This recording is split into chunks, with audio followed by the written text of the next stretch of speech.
In my previous life, the Marquis's household was destitute. I brought vast wealth to support them, waiting solely for the Marquis's son to marry me. A year later, my corpse was dumped in a mass grave, before my bones had even cooled. My fiancé took half my dowry to propose to a princess, a dowry weighing a full 128 loads. Everyone reviled me, saying I deserved my fate, a mere merchant's daughter, daring to aspire to be the wife of Prince Zheng, the esteemed Marquis's wife. Upon hearing my name, would wave her jade-handled fan at me like swatting a fly, her eyes brimming with undisguised contempt. Fortunately, at the most critical moment, I was reborn. As a wandering spirit for mere months, I witnessed the Marquis's grand wedding. In the street corners, an old servant and a 17-year-old maid knelt silently at the crossroads, wiping tears as they burned paper offerings. The wind scattered the ashes across the ground. Thinking I had received the money, the young maid wept even harder, banging her head on the ground as she pleaded, "Miss, down there, don't give all the money to someone else again." How laughable. In my previous life, I lived a soft existence only to have my corpse dumped in a mass grave, denied entry to the underworld. I drifted as a wronged spirit among the living. Where could I possibly spend money? Thick clouds obscured most of the moon, casting the distant Jing mansion's festive lanterns as bright as day. The clamor never ceased, countless figures swaying in the light. The Jing mansion's old, peeling signboard had long been replaced by a grand one. Gilded in bright yellow and gold, their wealth was overwhelming, drawing the envious glances of passers-by. The Jings had a guardian spirit at their gate. I tried charging in several times but couldn't get through. My little soul stung painfully each time. What a pity! The Jings used my dowry to throw a 3-day feast. Even the little yellow dog next door was getting plump from the treats. Yet I couldn't even get a sip of celebratory wine. Weary from crying, and fearing I might encounter an even more formidable vengeful spirit, I drifted into the princess's mansion. Seeing the man on the bed, tortured into a half-human, half-ghost state, withered like dried wood, I couldn't bear it. I set the bed ablaze, hoping to help him find release. Unexpectedly, a tongue of flame licked out. I couldn't dodge in time, and my little soul vanished into smoke. When I awoke again, I had been reborn. Tonight marks the eve before the Jing family's betrayal. I forced my eyes open to find a room crowded with figures. Still in this desolate courtyard, the western window propped open. I had only just recovered from a severe illness and couldn't withstand the night's chill. My fingers grew cold. Madame Zheng, the wife of the Marquis, wept until her eyes were swollen and her hair disheveled. "Yin Yang, my child, I beg you like this, please grant my plea. Bring forth that life-saving elixir of yours. Save your sister Yuer's life. Save the lives of dozens of our Marquis household." The moment that venomous woman spoke, memories from my past life surged like a tidal wave. Jing Xie, the eldest daughter of the Jing family, held a low rank in the palace yet caused immense trouble. She had offended the imperial consort, leading to her difficult labor and life hanging by a thread. In my past life, I sacrificed my own life to avert her calamity. Now, she must repay me with a life of her own. A bold thought just surged in my heart. Madame Jing saw I hesitated to respond. "Liner," she called her son over in a tearful voice. Jing Shilin, standing outside the door, immediately answered her summons. In my past life, I was utterly enamored with his fair face. But now, as a vengeful spirit, the sight of it makes me want to vomit. I hurriedly replied to Lady Zheng. "Yes, Madam." Yin Yang agrees. Time was pressing now.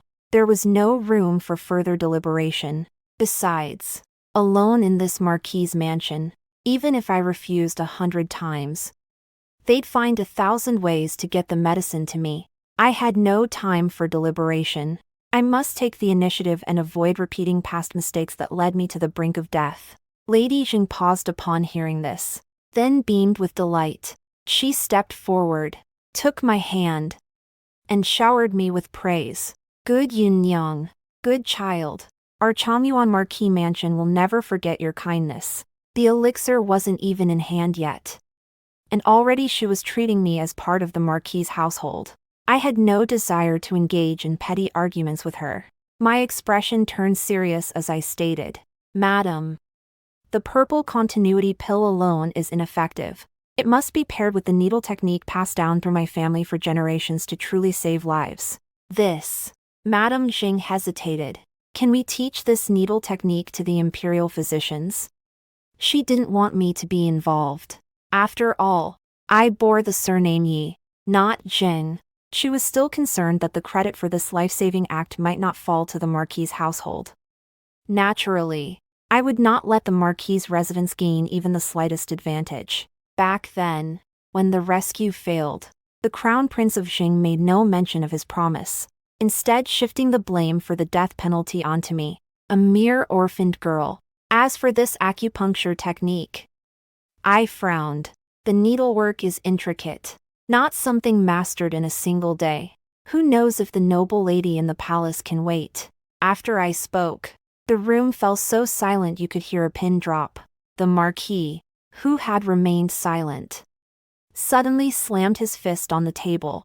"Prepare immediately. I will escort Yin Yang into the palace." Hearing this, my heart trembled and my fingertips quivered.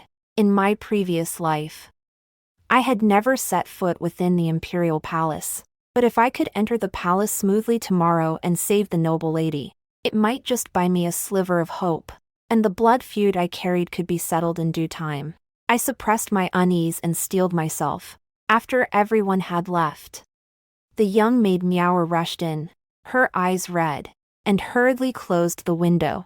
The last time I saw her, she was kneeling at the crossroads burning paper offerings for me, urging me not to waste money on others. Seeing this familiar face now, my heart warmed, and my nose stung.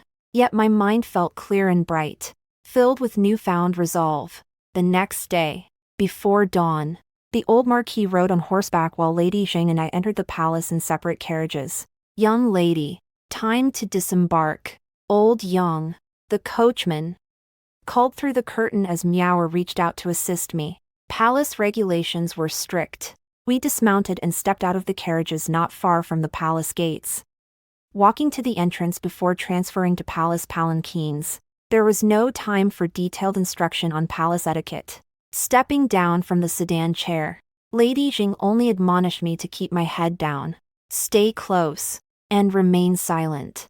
Along the deep palace walls, I walked alone behind Lady Jing for a long time before we arrived at a courtyard. 3 years ago, Qing Xia entered the palace and was granted the title of imperial consort. Her family had fallen into decline, and without male heirs, she never gained favor. Yet this did not prevent her from causing a major scandal yesterday, offending the highly favored consort Chao, who subsequently suffered a difficult labor. The entire Changyuan Marquis family now faced imminent peril. Only after delivering a palm-sized white jade guanyin statue and a box of South Sea pearls items entrusted to them by my Familito, the princess consort of In, did I gain entry to the palace.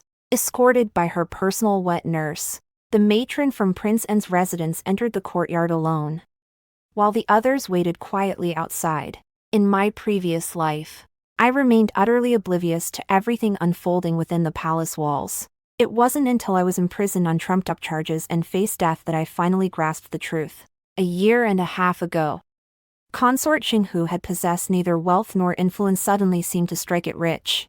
She spent jewels and silver like water, using her fortune to curry favor all the way to Empress Chao's Yaohua Palace. Consort Xing had hoped to seize an opportunity while Empress Chao was indisposed. Unexpectedly, the imperial consort was about to give birth within days. Qing Shui failed to gain any advantage, and in her impatience, she quarreled and argued with the palace maids in the Yaohua Palace. The commotion even reached the imperial consort Chao's presence. Startled, the imperial consort clutched her stomach and began to go into labor.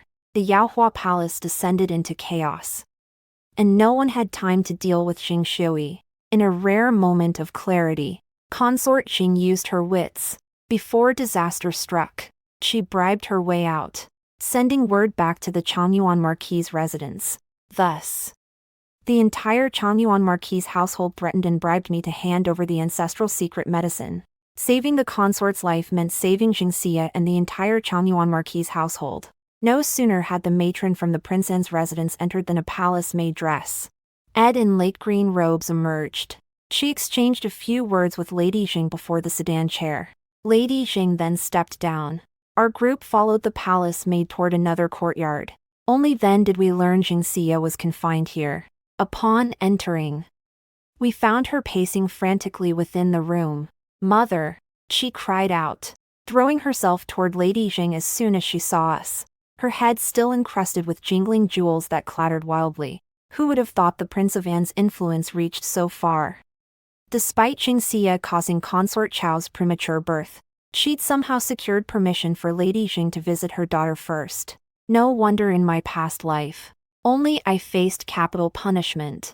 Under the Prince of An's protection, Jingxia and the Marquis of Changyuan's household escaped unscathed.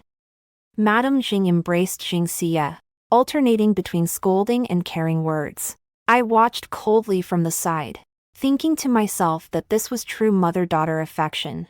How could any my child spoken to me ever be feigned?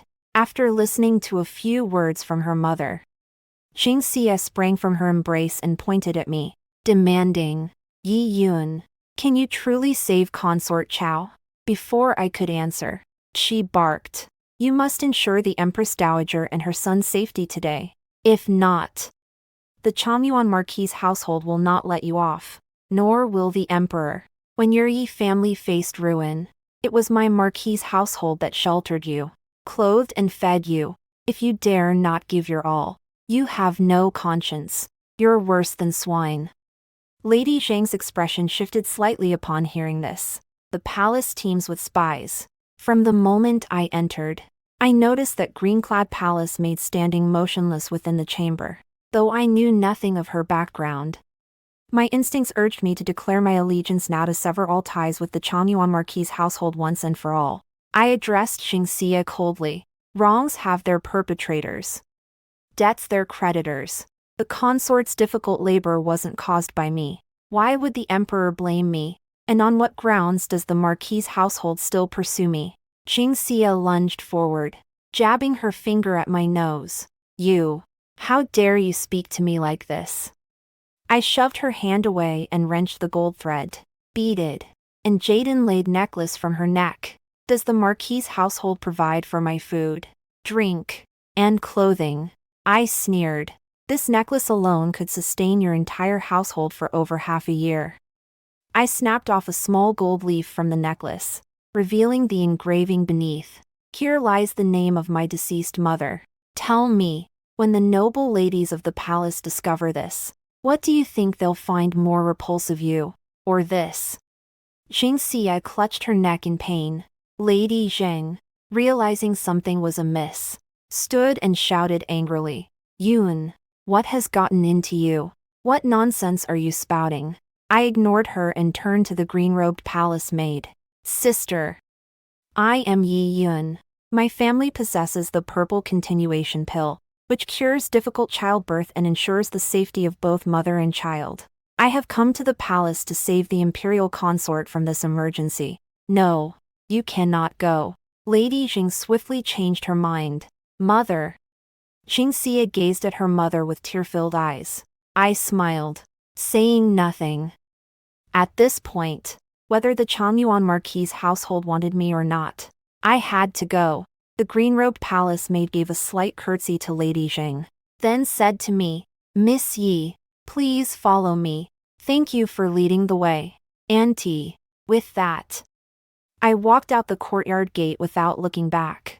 In this moment, I was no longer Yi Yun, the once meek and submissive girl who had hidden away in the depths of the mansion, counting the days in foolish longing to marry into the Marquis household. Dawn had broken. The green-robed palace maid helped me change into a light lotus-pink palace maid's dress. Sandwiched between a line of similarly attired maids, I was led deeper into the palace grounds. The hard, dust-free blue stone path stretched wide and long, even with many feet treading upon it. Not a single sound dared to escape. Young General Fong, A squad of imperial guards approached from the opposite direction. The green-robed palace maid bowed respectfully to the brocade-clad general leading them. My heart stirred at the name, and I couldn't help but lift my eyes toward the young General Fong. It was indeed the one I recognized. Only back then, I was but a wandering spirit. He couldn't see me, yet I witnessed him emaciated and tormented, a stark contrast to his present splendor in brocade robes, radiating confidence and vigor. So this was how he once appeared, dashing and spirited. Like the rising sun. Someone tugged at my skirt hem from behind, and I realized the palace maid walking ahead was a full head shorter than me. Hurriedly, I followed the others in bowing, my head naturally lowering. Seeing an old acquaintance was always a good omen. Though he did not recognize me, it somehow calmed my anxious heart considerably. As the last remaining member of the Yi family, no hardship on the path ahead could extinguish the solitary courage within my heart. Following the green-robed palace maid, I arrived at Yaohua Palace, the residence of Consort Chao. The palace was filled with imperial physicians, eunuchs, wet nurses, and palace maids, with the emperor absent. Numerous guards had been stationed throughout Yaohua Palace. Soon, I was brought before an elderly imperial physician. What exactly is this purple continuation pill you speak of? Your Excellency, I bowed respectfully. This pill is a secret formula passed down through my ancestors. Its primary ingredient is purple river car, supplemented by other herbs such as Scutellaria root, Eucamia bark, Coptis rhizome, and Amomum fruit. I deliberately omitted the precise dosages and preparation methods. The old physician, well-versed in the rules of the pharmaceutical trade, nodded slowly before asking, "May I see the actual pills?" I retrieved the silk pouch from my bosom. The physician took it, removed a pill, sniffed it beneath his nose, then sliced it open with a bamboo knife for closer inspection. Requires a specific acupuncture technique. Yes, I replied respectfully, reciting the sequence of acupoints for needle insertion. The old physician closed his eyes in thought for a moment before addressing the matron standing nearby. "We may proceed." The matron, already drenched in cold sweat, hurriedly pulled me into the inner chamber upon hearing the physician's words. Stepping into the inner chamber felt like stepping out of the outside world's clamor into a deathly stillness. Consort Chao lay on the bed, her face deathly pale, while those around her were as silent as the grave. I felt no fear, for I already knew the true cause of her difficult labor. I asked the palace maid closest to me to bring a basin of hot water to clean my hands. From my bosom, I took the cloth bundle containing the silver needles and spread it out on the table near the bed. Selecting the appropriate needles, I proceeded to insert them into the Empress Consort's acupoints: Zhongwan, Pishu, Qinshu, Neiguan, and Xiuqi. In sequence. This was not arrogance on my part. In my previous life, the Empress Consort perished along with her child during childbirth. Alongside me, imprisoned in the death cell, were the two imperial physicians from outside. I had heard their cries of innocence. Chao Guifei's difficult labor this time was solely because she ordered the midwife to use tricks to delay the birth. Giving birth in the palace meant bearing an imperial prince, a dragon's descendant. The child might one day stand with one foot in heaven and one on earth, a fate incomparable to that of commoners. Since conceiving, Consort Chao had her fortune told. The hour of a dragon son's birth determines his destiny entirely. She had already ordered her personal wet nurse to prepare labor-inducing herbs, ready to take them when the hour approached.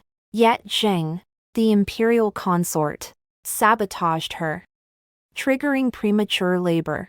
With her family's power and prestige at stake, how could she give up so easily? The acupuncture technique I employed was paired with the purple continuity pill, designed to aid the mother in preserving the fetus and prolonging labor.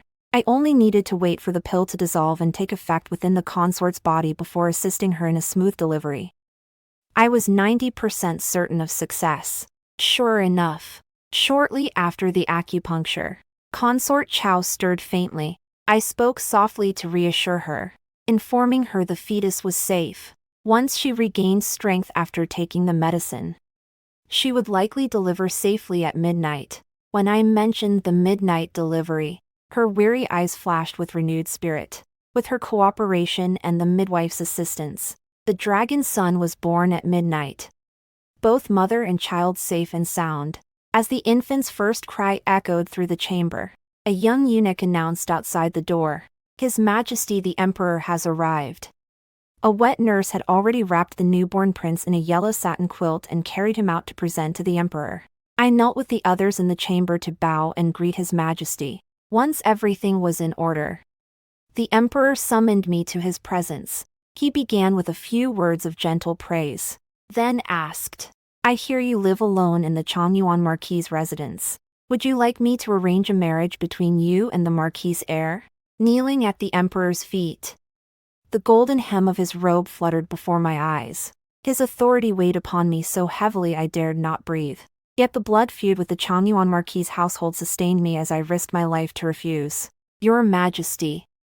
I heard my own voice tremble like a floating flake of cotton. "This humble maiden is the sole surviving descendant of the Yi family. My sole wish is to carry on the Yi lineage and not bring shame upon my ancestors." "Oh," the emperor replied coolly, "so you wish to marry for inheritance, do you?" Though the Marquis of Changyuan may lack distinction, his heir apparent is no commoner to marry into another family. I bowed low and cowed out, "Your Majesty misunderstands. This humble maiden does not wish to dishonor the Marquis' heir by marrying him as an orphan daughter." Upon hearing this, the emperor ceased arranging a match between me and Jing Shilin. Instead, he declared, "You saved my consort and imperial heir. With no father or brothers remaining, name any reward you desire." "Thank you, Your Majesty." After exchanging a few words, my heart had calmed. This humble maiden preserved the consort's safety through a set of acupuncture techniques. Though unmarried, I humbly request the emperor's permission to disguise myself as a man and enter the Imperial Medical Academy. There, I wish to impart these techniques to interested physicians. This would enable me to save more women and children in the future, accumulating merit for the Yi family. "Oh," the emperor's voice held surprise. "I never imagined such grand ambitions from a delicate young woman. Those self-preserving old fools in the Imperial Medical Academy, hoarding their knowledge like precious brooms, should hear this. They take our royal salaries. Yet in critical moments, they only know how to kowtow to save their own skins." Your Majesty jests. I possess only this one set of acupuncture techniques. No other talents.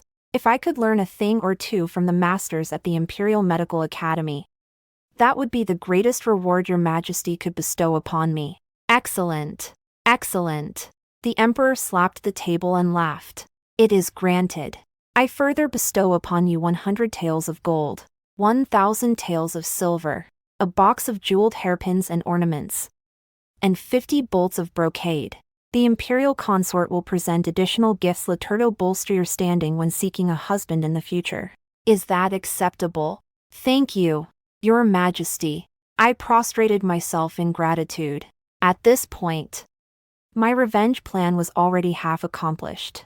As for the imperial consort's reward, I'd better negotiate that properly. Returning to the Changyuan Marquis' residence, the imperial gifts were already piled in the main hall. Madame Jing sealed the silver for the eunuch who delivered the rewards. Sitting solemnly in her armchair, "Yin Yang," Madame Jing spoke coldly as I entered. "I truly underestimated your scheming ways. The Marquis' residence sent you to the palace, and now that you've received the Emperor's favor, you've cast aside our household, haven't you?" My hand swept lightly over the gold and silver as I replied calmly, "Madam, you have a short memory. It wasn't my choice to enter the palace. Wasn't it the Marquis and Madame who begged me for my life last night?" Smack! Madame Jing slammed her palm onto the table. "If not for the Marquis' tireless efforts to arrange this, you, a poor orphan girl, would never have even touched the doornail of the palace in your lifetime. How could you ever dream of earning imperial favor by serving the Emperor?" The Marquis truly went to great lengths. I wore a smile, my eyes unreadable. I wonder if the princess consort of An is satisfied with the white jade guanine and South Sea pearls from my Yi family. When the Yi family faced calamity, The Marquis of Changyuan seized our treasures under the pretense of facilitating connections. Now that Jingxia has brought disaster upon herself and the Marquisate hangs by a thread, he reluctantly relinquishes the Musing Yi family's possessions to avert calamity, yet has the audacity to boast about it. Madame Zhang's expression darkened instantly. Her fierce gaze shot toward Lady Lu beside her, who immediately dropped to her knees in terror. It wasn't this servant who said it. Madam, I never told Missy anything. Do you think I know nothing? Or that even if I knew, I couldn't do anything about it? I picked up the box of jewels and hairpins, smiling at Lady Jing as I said, I wonder if the eunuch who bestowed these mentioned that they were all gifts from His Majesty to this poor, orphaned girl intended for the Yi family to find a suitable son-in-law. Madam, please have them moved to my courtyard at once. Later, the imperial consort will also send gifts.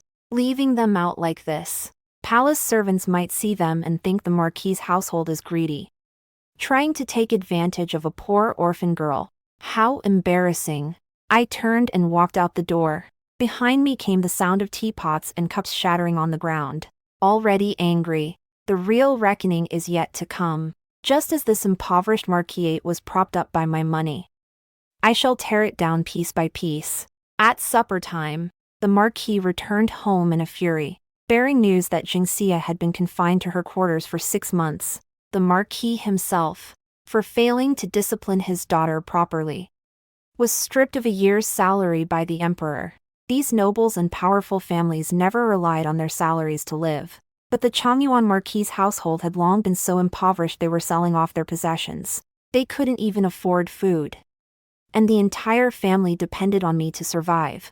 Before I was obedient, I let the Marquis's household, without any matchmaker or betrothal gifts, simply declare our engagement with empty words. They treated my dowry as their own treasury. I let them all wear brocades and satins, feast on delicacies from land and sea, and guzzle down dozens of pounds of mist-shrouded tea, the kind priced at 1 tael of silver per liang, 10 taels per 10 liang. They clung to me, consuming my food, wearing my clothes, using my possessions, and even using my money to curry favor with that spoiled Jingxia in the palace. After spending so lavishly for so long, they truly began to believe they possessed mountains of gold and silver. But today is different. Yesterday, when summoned by Consort Chao in the palace, I begged her to grant me a set of palace locks to secure my dowry temporarily stored at the home mansion. Today, Aunt Qian, who serves by the consort's side, will come to help me inventory the dowry. Aunt Qian is the consort's most trusted elder attendant, utterly loyal to her. Since I saved the consort's life, Aunt Qian now regards me as her benefactor. This time, she volunteered to come and assist me with her overseeing matters. I felt immensely reassured. Shortly after lunch, Aunt Qian arrived with several attendants. I approached respectfully and said, "The imperial consort has graciously bestowed a set of locks for my dowry. I am deeply grateful for your assistance, Aunt Qian." Aunt Qian smiled and replied, "Miss Yi, there is no need for concern. I shall have the items bestowed by Her Majesty, along with your dowry, moved into your storeroom immediately." Storage room. Where in this home mansion would I have a storage room? My entire dowry had been taken by Lady Jing and stored in her own vault. What was once an empty vault, so bare not even a mouse would dwell there, was now crammed full with my belongings. I kept my composure, turning to look at Lady Jing with a smile. Lady Jing looked distinctly uncomfortable, forcing a smile as she said, "Aw, she's just a young girl, not yet of age. How could someone so young manage such wealth? Rest assured, madam, as her elder, I shall see to it properly." Aunt Qian's face darkened as she rebuked her. "Madam, you speak amiss. During Her Majesty's peril, it was Miss Ye's skill that saved her." Even His Majesty praised her, saying, "A young girl with great ambition." She retrieved a gleaming brass lock from a nearby chest, holding it before her as she continued, "The imperial consort, fearing Miss Yi might be taken advantage of due to her youth and inexperience, has specially bestowed this set of palace locks upon her. Madam, the day is nearly over. Let us move these items into storage at once, so we old servants may return to the palace and report our duties swiftly. Madame Zheng and the Marquis paled at these words. The Marquis forced a dignified response. How could we say such a thing? That Yin still causes the noble consort such concern, it is truly our fault. Madame Zheng, with no other choice, gave a discreet signal to her personal attendant, Nanny Lu, and forced a smile. Then we shall trouble you to accompany us to the inner courtyard. Sure enough, she reluctantly led the entire group to the entrance of her own treasury. Nanny Lu, already panting from exertion, had retrieved the door key in advance and waited at the door. Once the storeroom was opened, Aunt Qian took great interest, demanding to see my dowry inventory list to check every item. My loyal Meower had guarded that list like her own life, and today it proved invaluable. Aunt Qian took it and began meticulous verification. She quickly discovered that much of the dowry I'd temporarily stored at the Changyuan Marquis' residence had been spent by the household. Aunt Qian flew into a rage, vowing to report this to the noble consort. Madame Jing scrambled about like a chicken with its head cut off, rushing to the chambers of every master in the mansion. She retrieved every item listed on my dowry inventory and stored them in the warehouse.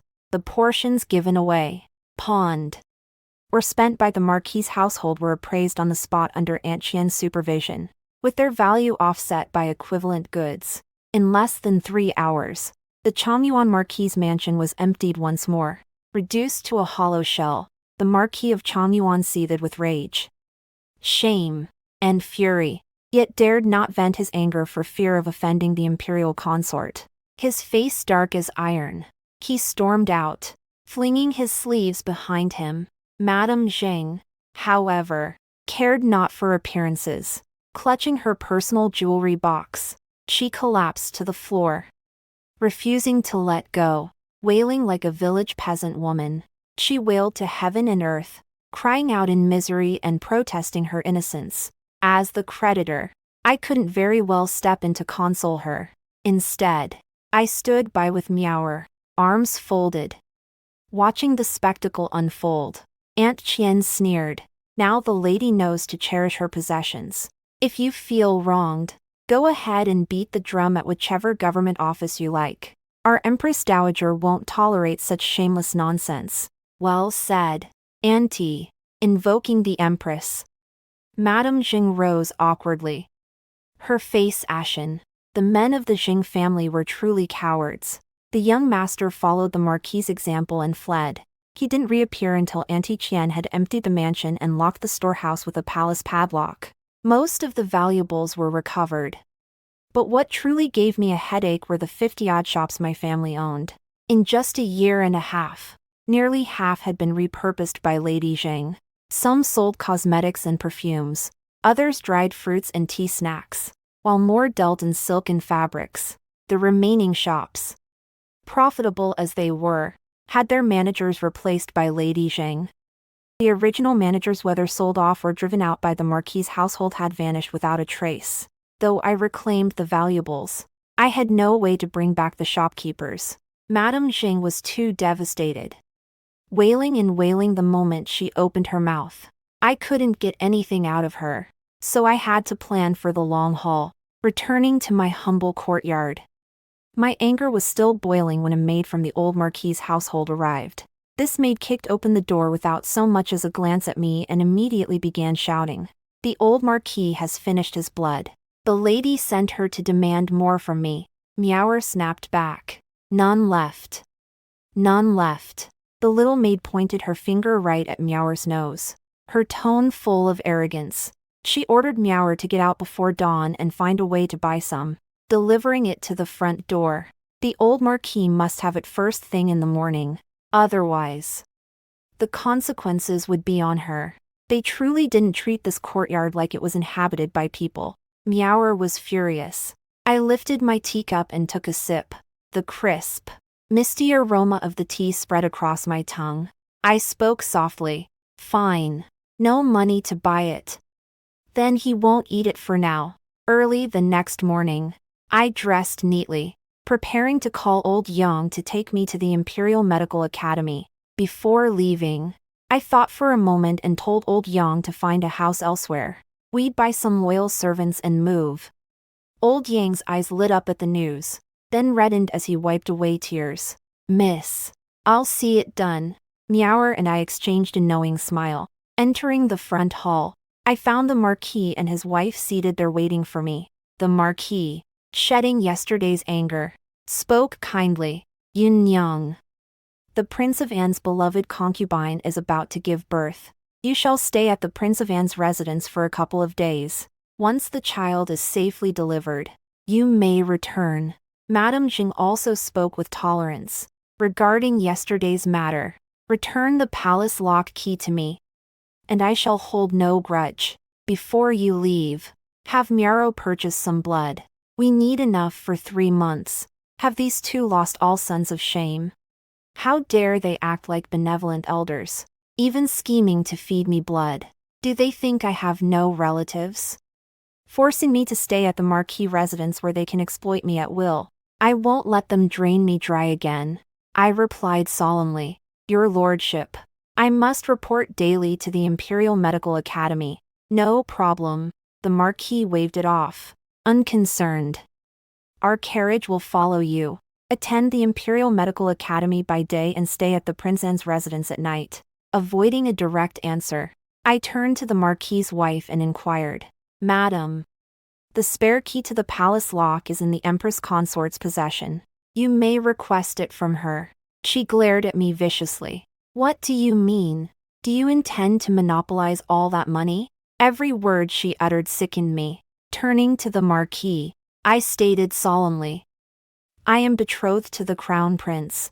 As his future wife, I now reside outside the estate unmarried merely to deliver a concubine's child. Do you find this appropriate? The Marquis froze at this, likely never considered this angle. Madame Jing had never truly intended to marry me into the family. Now, stung by my disdain and brimming with resentment, she spat. Your engagement to Linner was nothing but a jest between your mother and me, no matchmaker. No contract. How bold of you. You needn't cling to my Changyuan Marquis. Go offer your services to Prince Anne's household instead. Perhaps if he takes a liking to you, he'll reward you with a splendid future. So it was merely a jest. I've been waiting for her to say precisely that. Since that is the case, Yin Yang will eventually marry. It is inappropriate for her to remain unmarried and unattached within the Changyuan Marquis. For the sake of her future reputation, I shall move out of the estate without delay. The Marquis and Lady Jing have always believed I harbor deep feelings for Crown Prince Jing Shilin. Unexpectedly, I've taken the initiative to move out. They stood there, stunned. Marquis. Marquis. A clamor erupted from the main gate. A middle-aged man who looked like a shopkeeper rushed in, followed by 8 or 9 clerks and 2 servants from the mansion.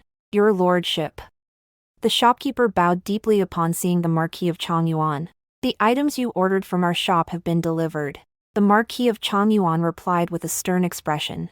Didn't my servants inform you? I no longer want these items. The shopkeeper bowed again. Your lordship comes from generations of nobility. Surely you are familiar with our trades relesno returns or exchanges. Please do not put our shop in a difficult position. The Marquis reluctantly conceded. Then set them aside for now. I'm occupied today. My lady will send the accounts clerk to settle the bill another day. The shopkeeper stood straight and replied calmly. My lord, you forget that Huaya Studio has operated for a century. We cannot extend credit. Exactly. The attendants behind him chimed in. Huaya Studio never extends credit. Last night, I instructed old Yang to spread word that the Changyuan Marquis' household accounts were empty. Today, everyone seems to have arrived quite early. The Marquis looked extremely awkward. Clearing his throat to cover his embarrassment, he turned to me with an awkward smile. Yin Yang. The lady and I are a bit short on funds. Please cover this bill for me first. The lady will repay you another day. Your Excellency jests. I replied solemnly, bowing formally, as an orphaned girl. Yin Yang survives only through the meager kindness of the lady and my late mother. How could I possibly have silver to cover the Marquis's bill? His expression hardened at my refusal. He pointed distantly toward the storeroom. But your storeroom, my lord forgets, I said, turning toward the palace with a bow and speaking clearly. That is under the imperial seal of the consort. Though it is my dowry, I dare not touch it without permission, unless I marry. My words incensed the shopkeeper and his assistants, who erupted in a clamor. The Marquis's face flushed crimson from their uproar. A humiliation worse than if I'd emptied his entire household. Madame Jing slammed her hand on the table and snapped. What's all this noise? Does the Marquis's household owe you mere pennies? You petty merchants with no sense of your place, who gave you the nerve to come to the Changyuan Marquis's residence and make a scene? Nanny Lu approached from behind. Madam, today is the day for settling accounts for the household's oil, grain, and sundries. The shopkeepers have been waiting back there for some time now. What shall we do? Madame Jing snapped. Where is their money to pay them? Find a way to send them away. Nanny Lu stood frozen, a look of helplessness on her face. The shopkeepers and clerks supplying the Marquis's residence could no longer hold back. They surged forward all at once. Madame Jing had just berated the famed Huaya studio of the capital. How could she possibly care about these petty merchants? Servants, she bellowed. Dispatch them. What kind of vermin dare act so insolently before me? Attendants and footmen swarmed in, shoving and pushing the shopkeepers and clerks toward the estate gates. A crowd had already gathered at the entrance of the Changyuan Marquis's residence. Wei deliberately escalated the situation. Seeing the crowd swell, they bowed their hands to the onlookers and began recounting the incident, each adding their own spin.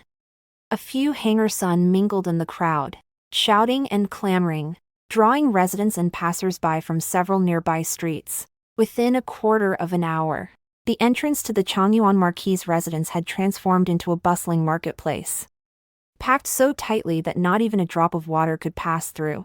Watching this scene from afar with mirror, I thought to myself, old Yang certainly hasn't lost his touch.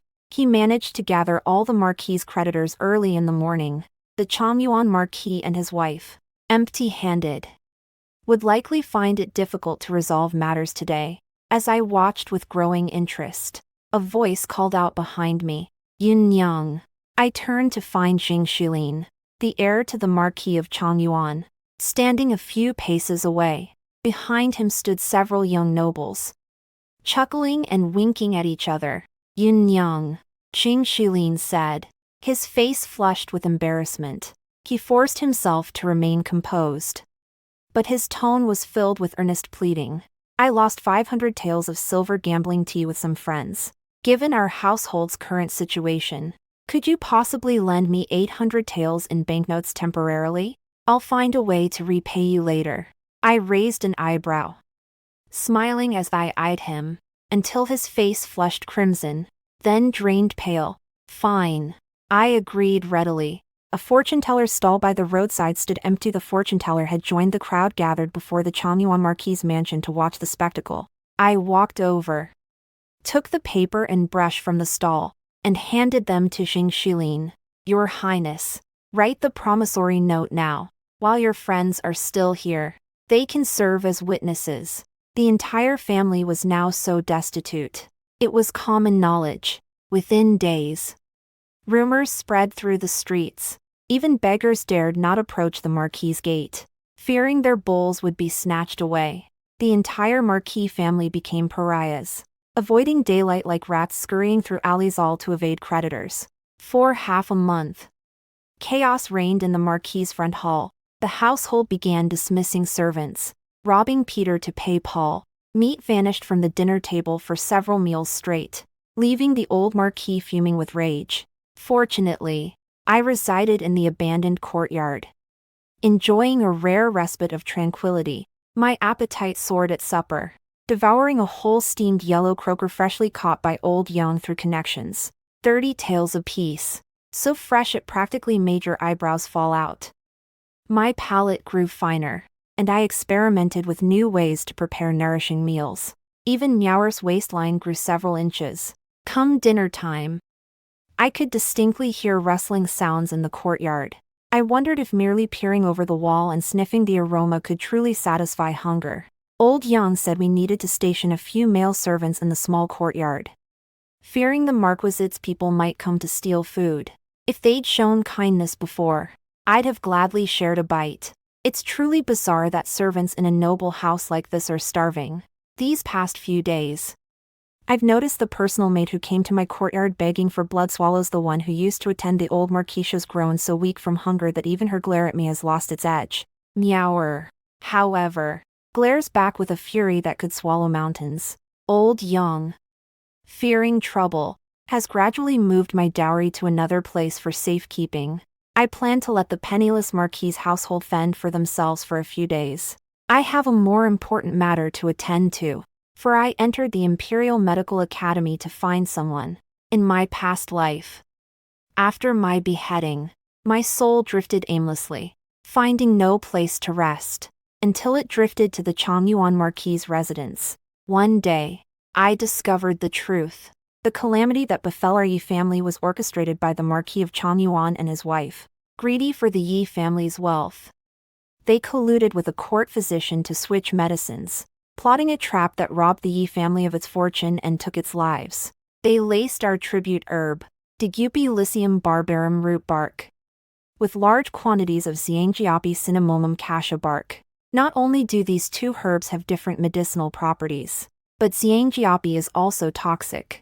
How could our family, a generations-old herbalist dynasty, commit such a basic error? Unable to defend ourselves, in the blink of an eye, all the male members of the Yi family were imprisoned.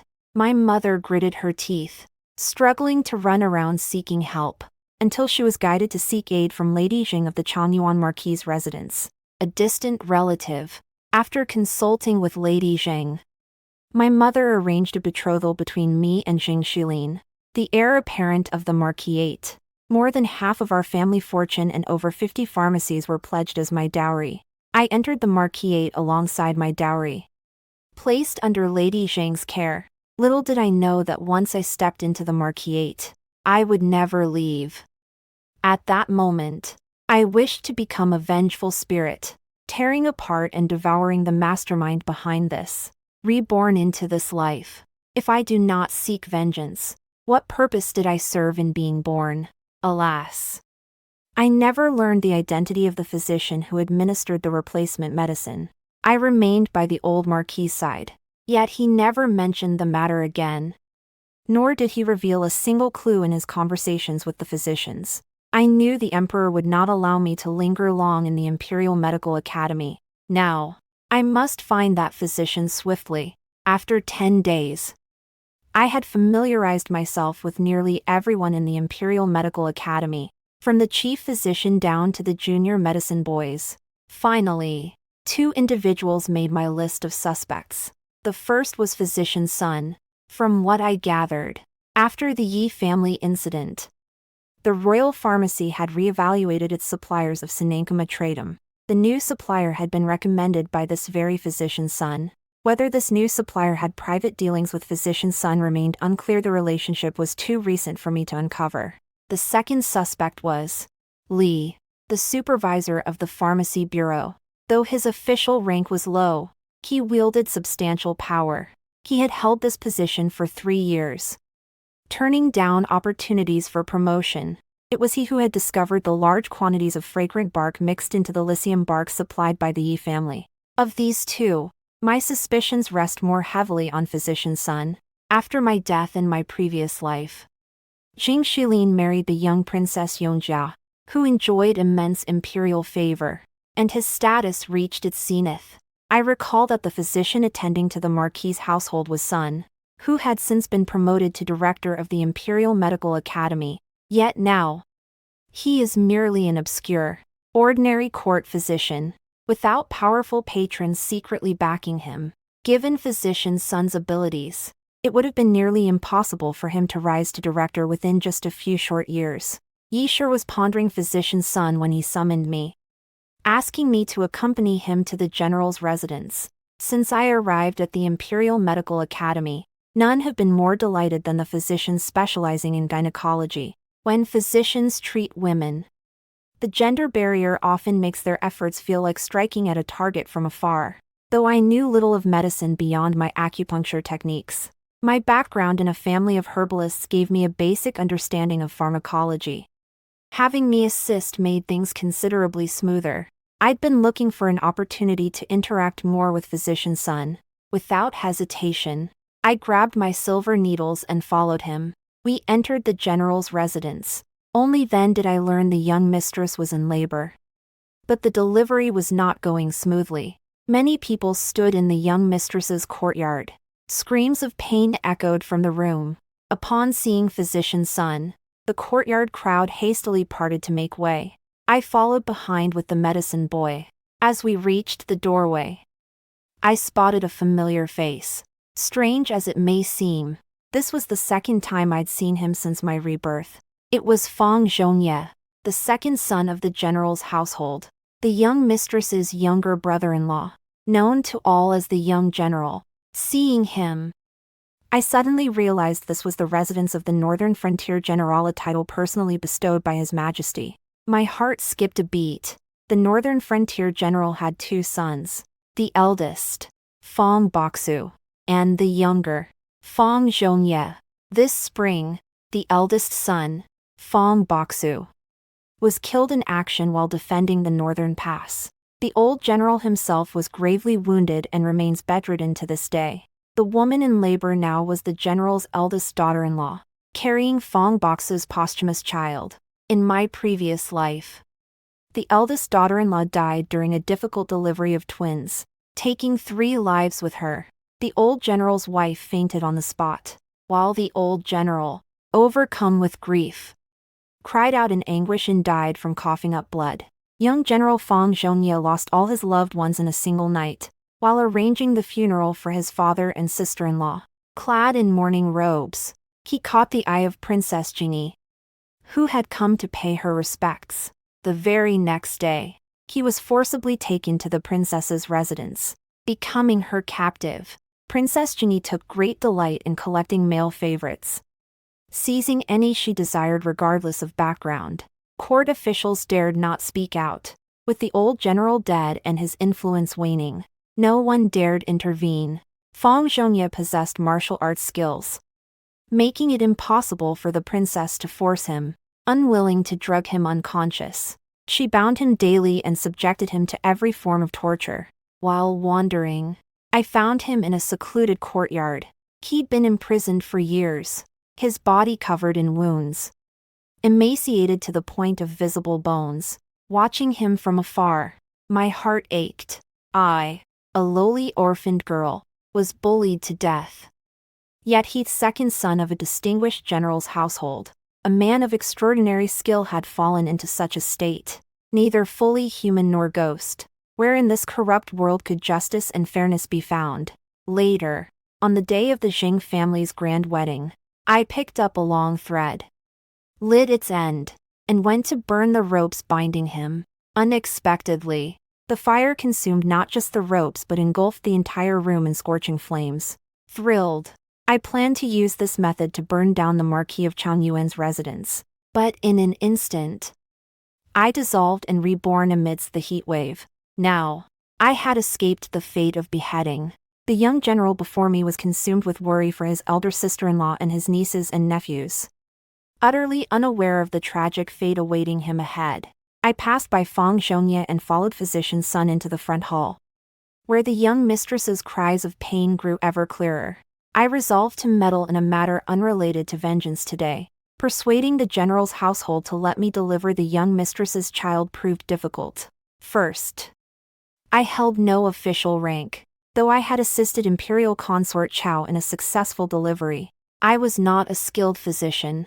Among the capital's elite, this achievement was merely gossip. Few would dare entrust me with sole responsibility for delivery. Second, the young mistress's husband had passed away.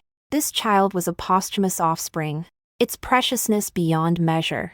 Third, I alone knew this child might never be born and that its failure to arrive would bring ruin upon the entire general's household. They were unaware of the gravity. And I could not reveal it.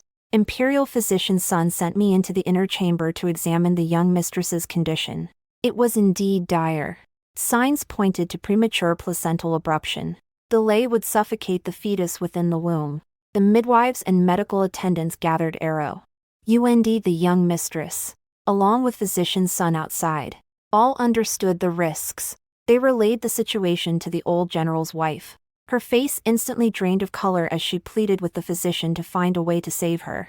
I had no time to think. I stepped forward, ushering physician's son and the old general's wife aside. I explained the pharmacological properties of the purple continuity pill in detail to both of them. Purple continuity pill relies on the fetal membrane as its primary ingredient. It proves effective when administered to those sharing blood ties with the mother herself naturally yielding the strongest efficacy. However, my ancestors always prepared this medicine in advance, passing it down through generations, rarely crafting it on short notice. If physician's son could employ my acupuncture technique to delay the young mistress's labor, buying me time to prepare the purple continuity pill, her delivery could proceed without peril. After hearing this, physician's son lowered his eyes in deep thought. The general's wife, unfamiliar with medicine, hesitated to agree. Suddenly, Fang Zhongye, who had arrived unnoticed, spoke up. Mother, our elder sister-in-law is in grave danger. We must act decisively. There is no better solution now. Miss Yi has no familial ties or prior connection with us. She would not propose this unless she had absolute confidence. Let us give it a try. The old general's wife still hesitated, her gaze drifting toward the elderly General Fang lying in the corner outside the courtyard. Fang Zhongye turned to me with a bow. Miss Yi, what herbs and tools are needed to prepare this elixir? I shall go prepare them at once. Scutellaria root, Eucamia bark, Coptis rhizome, Amomum fruit. I listed each required herb to Fang Zhongye, specifying that I needed a quiet room and a medicinal cauldron. Dr. Son, unable to devise a safer treatment method, took my silver needles into the inner chamber. With the midwife's assistance, he performed acupuncture on the young mistress. Meanwhile, Fang Zhongye led me to an empty room. This was where my eldest brother practiced martial arts during snowy days. He looked at me, his bright eyes slightly reddened. Miss Yi will prepare the medicine here. I'll bring the herbs and tools immediately. He personally delivered them soon after, then stood guard outside the door, not allowing anyone to approach. I had already cut a portion of the placenta from beneath the young mistress. Following the steps my mother had personally taught me in childhood, I proceeded step by step with the preparation. Back then, I had stubbornly refused to learn, complaining it was dirty, exhausting, scalding, and the pungent medicinal smell was unbearable. Yet my mother, who indulged me in everything, was strict with me only on this matter. She forced me, crying and sniffling, to make the elixir over and over again, only letting me go when I achieved 9 out of 10 successful attempts. As I prepared the medicine, I thought of my mother's words. The purple continuity pill is passed from mother to daughter unbound by clan or lineage, untouched by power or ambition. Only bloodline remains our greatest lifeline. Yin Yang, master this art, even if I am no longer here. You will find peace in this world. The cauldron burned fiercely, its vapors rising thick. My eyes stung, yet no tears remained. Perhaps it was Fang Box's spirit watching over me from the heavens, or perhaps Fang Zhongye had procured only the finest herbs. In my haste, I succeeded in refining the elixir in one attempt. I dissolved it in yellow wine and fed it to the young mistress. I performed the acupuncture procedure once more. After removing the needles, the babies were born a boy and a girl, both as pure and lovely as jade. The general's residence erupted in jubilant celebration. The steward led a group of young servants to set off firecrackers and scatter copper coins at the gate. As the flames flickered, I realized it was already the second watch of the night. The window outside as dark as ink. imperial physician's son had departed home with his medical apprentice, escorted by the old general's wife's personal wet nurse. I changed into clean garments. Stepping outside, I found Feng Zhongye waiting in the courtyard. Miss Yi. He approached softly. The heir of the Changyuan Marquis arrived a quarter of an hour ago, requesting to escort you back. He is currently waiting in the front hall. I pressed my swollen forehead, wondering what Jing Shilin intended, though he coveted my family's wealth. He had always set his sights on marrying Princess Yongjia. He would never publicly acknowledge any connection to me, perhaps because that promissory note was forced upon him by the Marquis of Changyuan. He had no choice but to come. He chose this late hour when few were about, merely to make a show. I did not wish to comply with his wishes. Second young master. I bowed to Feng Zhongye, exhausted beyond measure. I wished to rest for a few hours in the room where I had just prepared the medicine. Could second young master kindly inform the Changyuan Marquis' heir that I would proceed directly to the Imperial Medical Institute at dawn, sparing him the trouble? Feng Zhongye nodded. I'll inform him. He then summoned a maid to guide me, turning with a sharp, agile motion as he strode purposefully toward the exit. The eldest son's training room remained exactly as I'd left it after preparing the medicine. On the makeshift table, medicinal herbs lay scattered in disarray. The cauldron's fire had died out, and the air was thick with the lingering scent of herbs scorched by the flames. An elderly nurse arrived with several maidservants, carrying a small table laden with 4 plates of simple vegetables, 4 kinds of pastries, and a steaming bowl of soup. They informed me a bed had been prepared in the adjacent room for my temporary rest.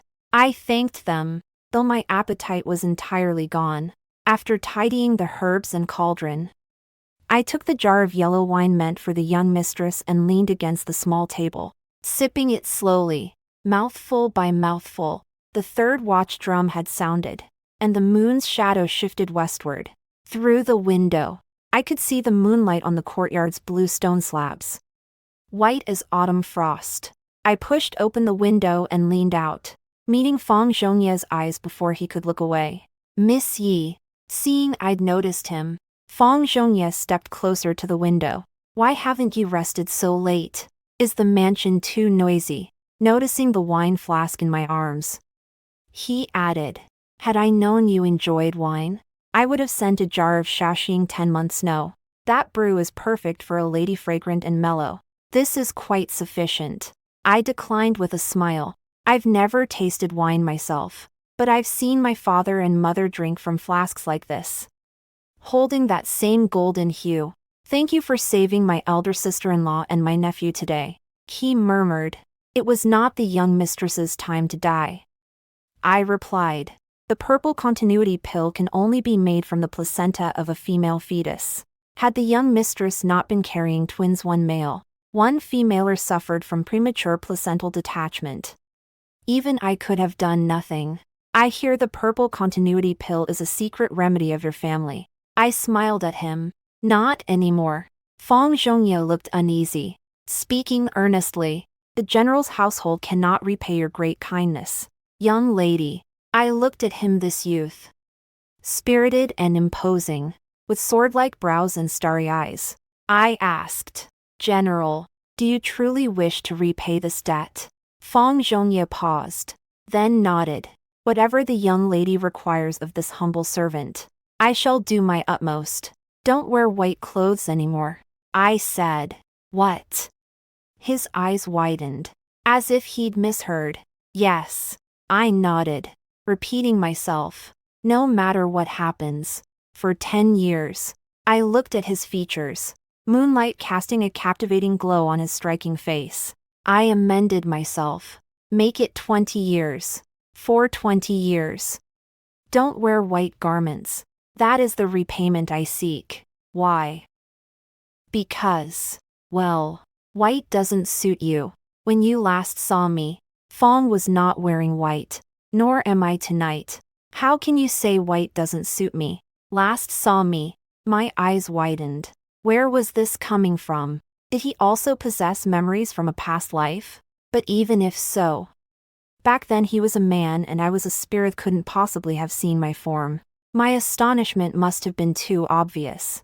For Feng Zhongye's eyes twinkled with amusement as he said, "When I was on duty in the palace, I'd always see a sea of dark heads among the palace servants. Only your eyes would fix on me. How come you seem to have forgotten all that today?" So he was referring to the day I entered the palace. I hadn't realized my 2 glances at him were so obvious. "Oh, I remember. I remember," I mumbled, trying to gloss over it. "Then why did you say I didn't look good in white?" Feng Zhongye pressed on relentlessly. My ears burned. Lying was truly difficult.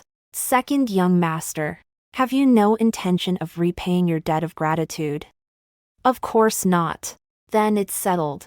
I set down the wine flask and closed the window. At dawn, the general's residence sent a carriage to take me to the Imperial Medical Institute.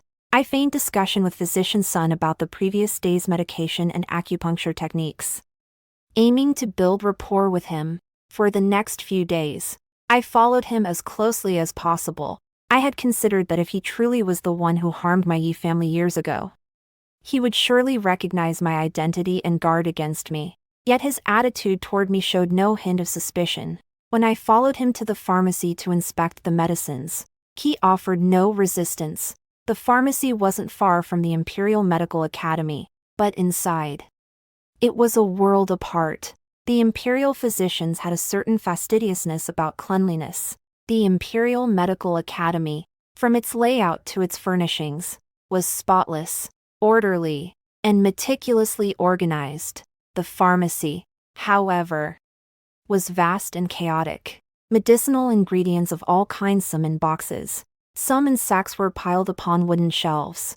Pharmacists and apprentices bustled about, preparing and processing the herbs. Along both sides of the main hall stretched rows of uniformly sized compartments.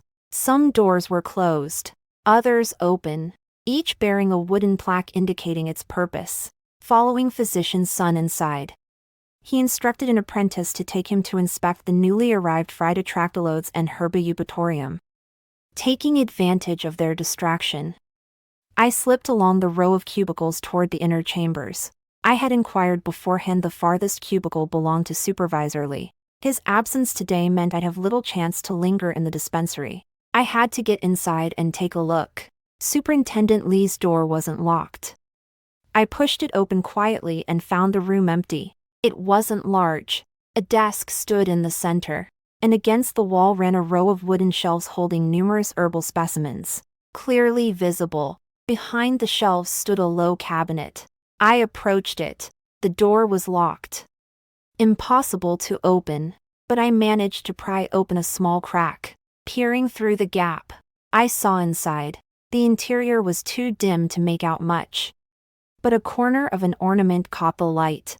It bore an uncanny resemblance to the jade rabbit mortar from my family's moon palace. My heart raced. I wanted to pick the lock and open the cabinet for a closer look. Suddenly, footsteps grew louder outside the door. Abandoning my plan, I glanced around frantically, finding nowhere to hide.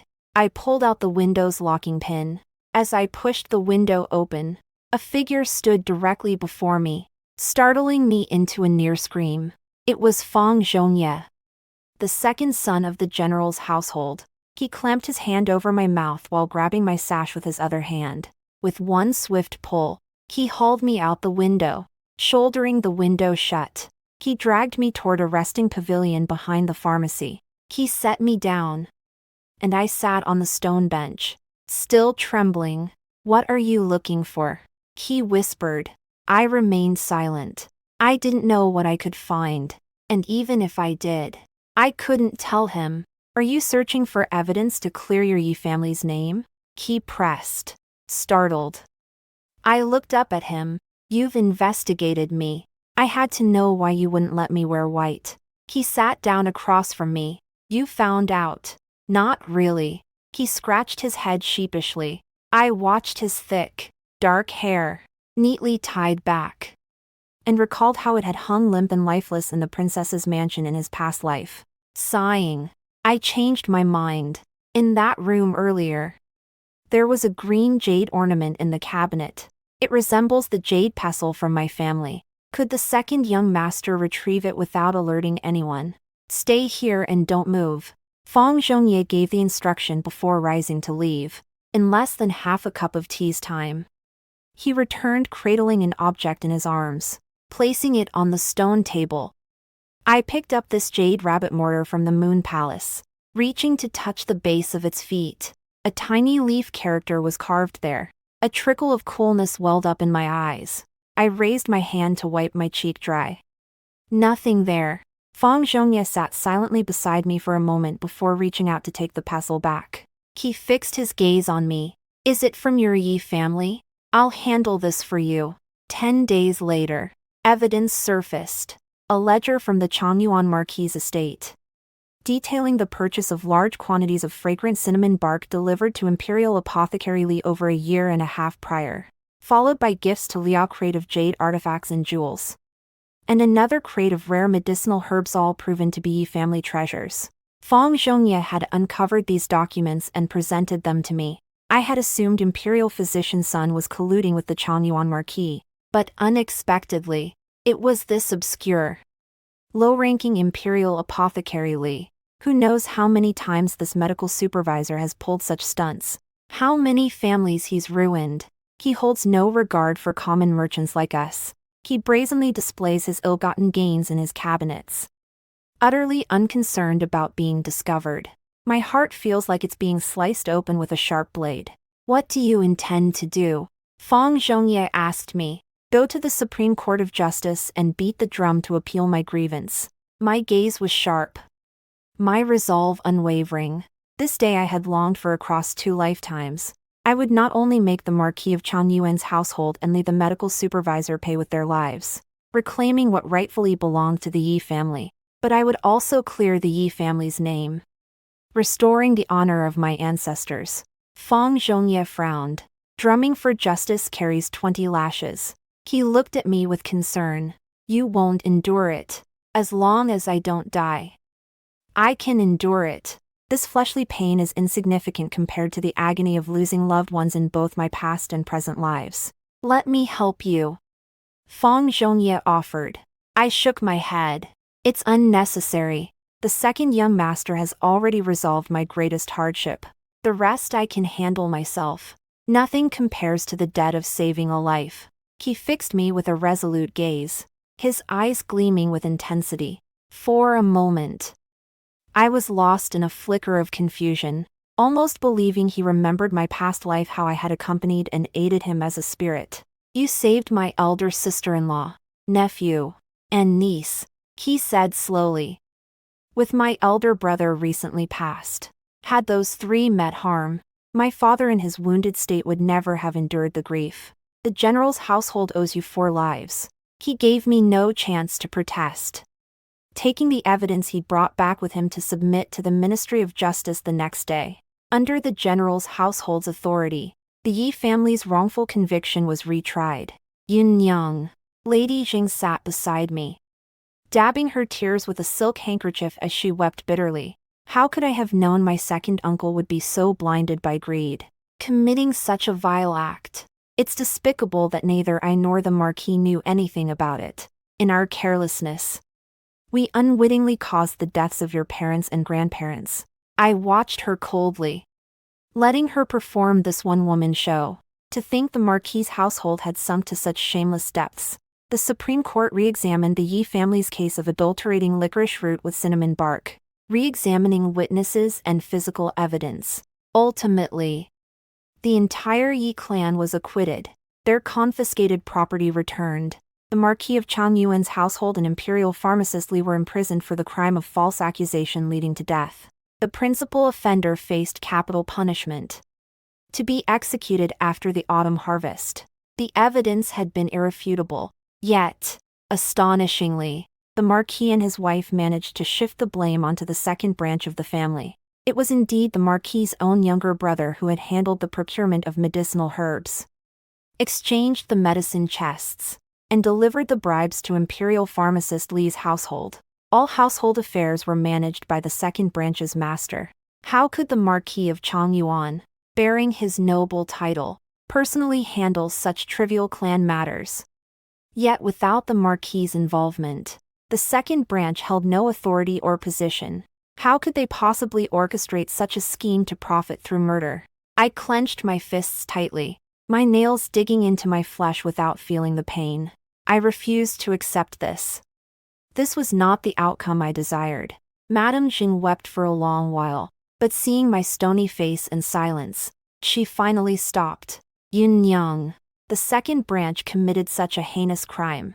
The Marquis has said that even if it were his own flesh and blood, he would never plead for leniency or indulgence. She reached to take my hand, but I calmly avoided her touch and went to pick up the teacup from the table. Madame Jing sighed. Yun Yang, I know you must blame me and the Marquis. Rest assured, you will be the heir's wife in this household.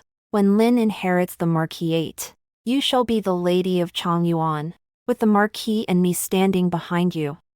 No one in the capital will dare look down on you. Madam, I set down the teacup. Never mind that you once claimed our betrothal was but a jest. Even if your Marquisate destroyed my Yi family, leaving me bereft of kin, could I still marry into your household? Call the Marquis and Madam father and mother. Address the second master as second uncle. Madame Jing forced a smile. Those were words spoken in anger that day. How could Yun Yang take them seriously? Your mother entrusted you to me on her deathbed and arranged your marriage to Liner. How could I defy the wishes of the deceased?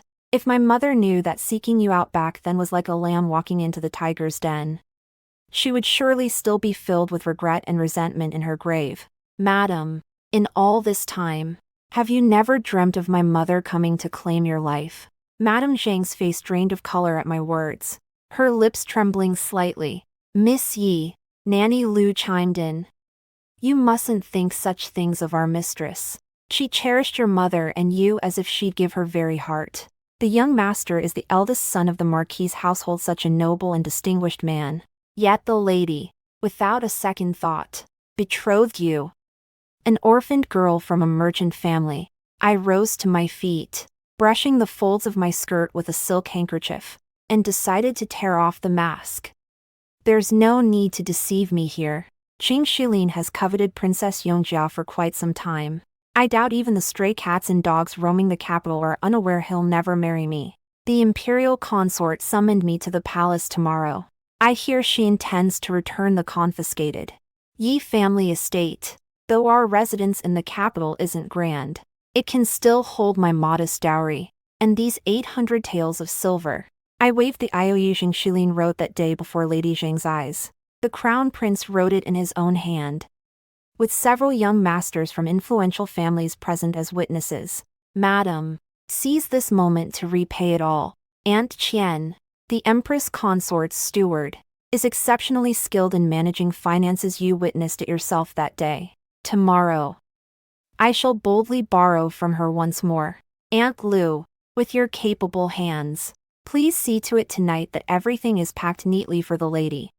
If anything is lacking, go out before sunset to borrow what's needed.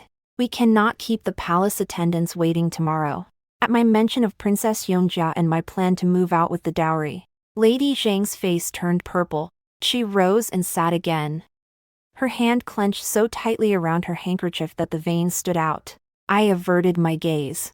Still, Qing Xia's days of ease were numbered. After much deliberation, I proceeded directly to the second household. Gloom hung heavy over the second residence. The second lady lay ill in bed, her young son wailing at her bedside, while the second daughter, Qing Shilan, wiped tears in the courtyard. Seeing me approach, Qing Shilan threw herself at me, sobbing and trying to tear at my clothes, wailing, "What are you doing here? You've already sent my father to prison to face execution. How dare you show your face to my mother?" I hadn't come to see the second lady. I pushed her away and said slowly, "Your father didn't end up in prison because of me. Everyone in the capital knows who pushed him to take the blame. You're old enough to understand this much." Qing Shilan knew it was the Marquis's scheme, but she dared not accuse him. Instead, she vented her anger on me, her little face puffed up like a pufferfish. her eyes glaring at me with hatred. I pulled a gold hairpin inlaid with pearls and jade from my hair and held it before her. Do you like it? The emperor bestowed this upon me after I rescued the imperial consort and the young prince during my last visit to the palace. I possess a box full of such hairpins, and they are commonplace within the palace walls, hardly a rare treasure. Jing Shilan is 2 years younger than me. In my previous life, she often visited my courtyard, exploiting her status as the marquis's daughter to plunder my jewelry and garments. Back then, with all my kin gone and my spirit utterly broken, I cared nothing for such worldly things and let her have them. I never imagined this dim-witted second young miss would covet such trinkets. Yet even now, seeing this imperial pearl and jade hairpin, Jing Shilan instantly stopped her tears. Her face aglow with envy, her hands lifted and dropped repeatedly, as if about to snatch it away. I took the hairpin and placed it in her hair myself. She looked up at me in disbelief, trembling as she reached out to steady it. How lovely, I remarked. Lan'er has reached the age of blossoming beauty now. Her grace is every bit as captivating as Xiao Yi's. Of course it is. Jing Shilan beamed with pride. Sister Xiao Yi is several years older than me. Speaking of Xiao Yi, I paused. All these years, she never rose in rank to aid the Marquis's household.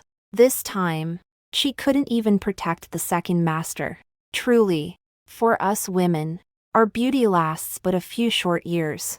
Once it fades, we miss our chance to find someone worthy of our admiration.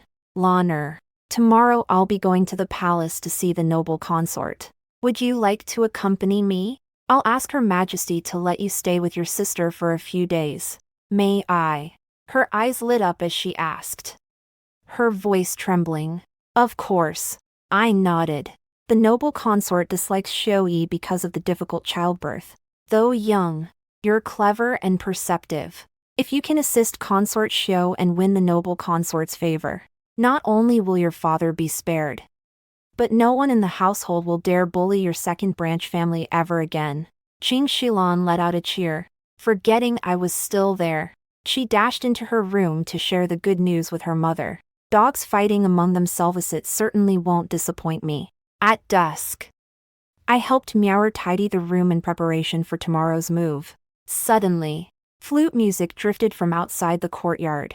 It was not the cheerful, crisp melody of days past, but rather a lingering, plaintive sound, filled with sorrow and longing. Stepping out of the room, I saw Jing Shilan standing beneath the peach tree, clad in brocade robes, the very attire that had driven me mad with desire in my past life. This was the Changyuan Marquis' trump card against Mezek, a despicable move. Truly revolting. The season of peach blossoms had long passed. Now, lush green leaves clustered among the uneven branches, reflecting brilliant light in the evening sun. The tree remained, the flute remained, the man remained, only I had been reborn from the flames. For the first time, across lifetimes, I stepped forward and stood beside Jing Shilan. Shoulder to shoulder, he set down his bamboo flute and sighed softly. Yin Yang. I did not look at him, but pointed toward the fiery sunset blazing in the western sky. We spoke simultaneously. See those crimson clouds? Do they not resemble the blood of my Yi clan? Shed in vain. Recalling past affection, might you return that day's IOU? As expected, a spineless coward, reclaiming property confiscated by the authorities proved no simple task. Yet with Consort Chao advocating for this orphaned girl, she dispatched Aunt Qian to negotiate on my behalf. Soon, I completed the inventory formalities and moved into the Yi family's residence in the capital. The consort likely still cherished her affection for Consort Jing, keeping Jing Shilan in the palace to banter and play with Jing Xie.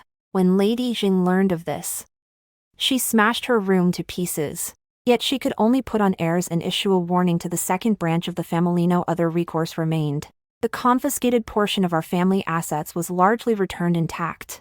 My dowry from the Changyuan Marquis' estate, under Aunt Qian's formidable influence, had its locks picked and was transferred from Lady Zhang's storeroom to the Yi residence.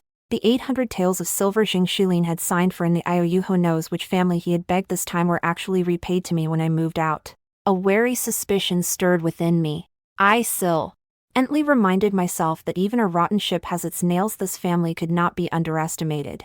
Summer arrived swiftly, bringing rising temperatures.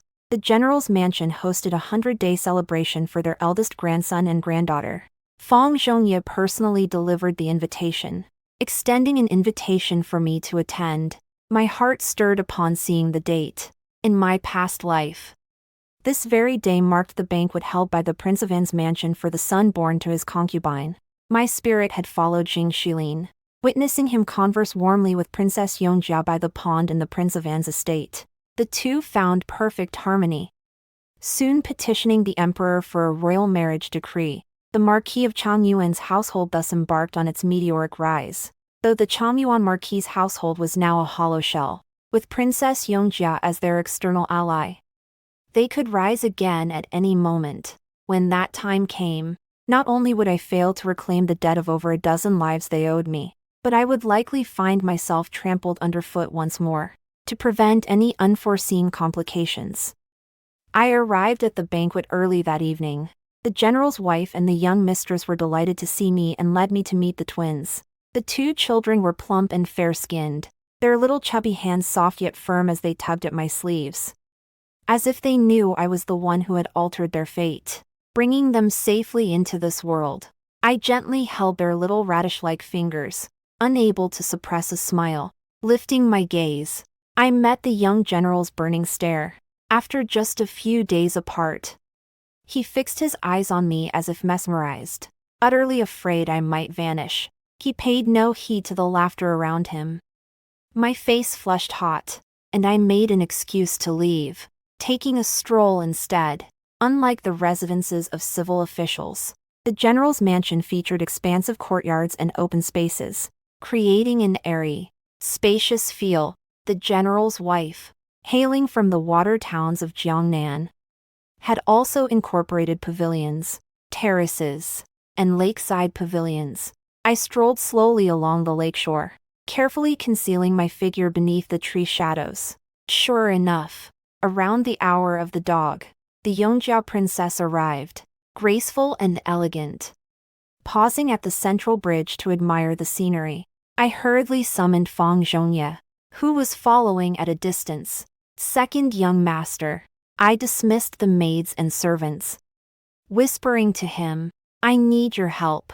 I'll distract the princess shortly. Prepare a set of white robes and find a way to get the Changyuan Marquis' heir to wear them. Then lead him this way. White. Fang Zhongye frowned. I don't have any white garments. I raised an eyebrow at him. He leaned closer and whispered even lower. Didn't Missy tell me not to wear white for 20 years? So I gave all my white clothes to Old Fang's niece at the gatehouse. I rolled my eyes inwardly. Then please take one of Old Fang's nephew's white garments and have Jing Shilin change into it. Jing Shilin's build resembled Fang Zhongye's, though slightly more slender. His face was fair and gentle, though not as dashing as Fang Zhongye saw it under the moonlight and water's reflection.